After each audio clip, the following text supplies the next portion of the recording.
How to download the YouTube application on your computer. Have you ever wanted to have a YouTube application on your computer like you have on your phone? If the answer is yes, stay until the end of the video and find out how you can do it. Okay, if we are talking about applications, the logical place where we will look for them is the Microsoft Store.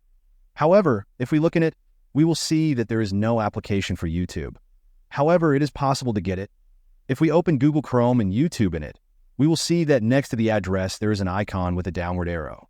When we click on it, a window will appear asking us if we want to install the YouTube application. If by any chance this does not appear, you can always find it by clicking on the three dots in the upper right corner.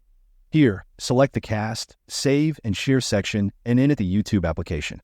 Once you have installed the application, it will appear as a shortcut on the desktop. All that's left is to bring it up, and that's all.